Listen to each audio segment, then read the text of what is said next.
哭啊，心里崩溃啊！审判长，麦律师的指控毫无实证。审判长，被告这种行为已经严重损及原告的权益，我必须在这请求审判长把司法正义还给罹难者家属，还给他们一个公道。之前真的是还蛮害怕的，对于词专有名词，然后又再来是语速，又不能断句，又不能呼吸的状态，其实是加起来的，一定会发生的，所以一直抗拒，一直拒绝。那直到那一天开关开了，很难得有电视剧让我边看边浮出一些很多画面，可以提供或者是给意见给导演啊，或者问导演他们怎么拍，对。那如果有那么多的那个福利的话，那你不如这是真的要接的，要不然你永远都不是，你就会真的会后悔。那接的好，我真的后悔了，因为真的。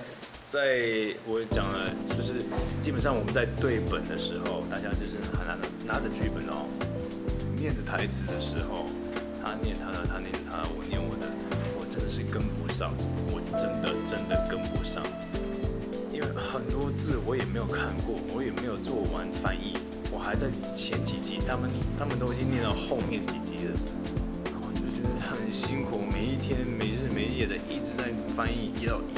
翻译就算了，但是我也跟不上那个，就是我要念熟才会跟得上他们的语速，然后导演要的语速，然后每一天念完剧本，读完本的时候，我都还要多留几个小时跟导演就是讨论，但导演一直对我就是非常很有信心，就是你可以的。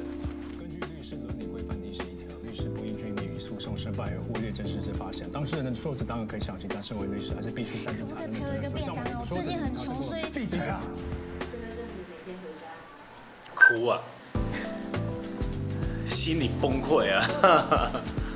而且那时候接近拍摄的时间越来越近了，就觉得真是大崩溃了啊！天哪，我到底拿捏得到，拿捏不到，真的是不知道该怎么办。真的要开拍的那前几天，前大概2-3天，就是还在后悔当中。但是幸好他们刚开拍有把比较没有那么难的角色部分先拍，让我们比较容易融入剧情，融入剧组。那所以我觉得我们《王牌辩护人》的剧组也是非常的贴心的，因为也知道这个剧本很不容易啊！天哪啊！对，想到这个，就是有一个我讲很长的台词，然后中间是有人打喷嚏或者手机响了，我真的很想拿东西砸过去。总有一天，我会让你从那个框框里走出来，让大家看清楚。我到底是谁？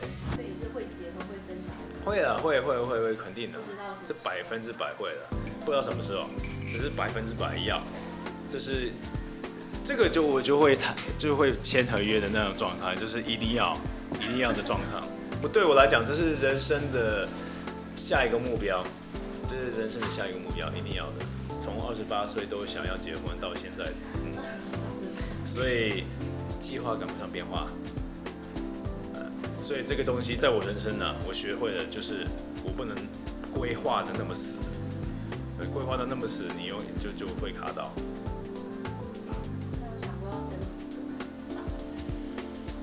我觉得2个还蛮不错的，3个我会有点太多了。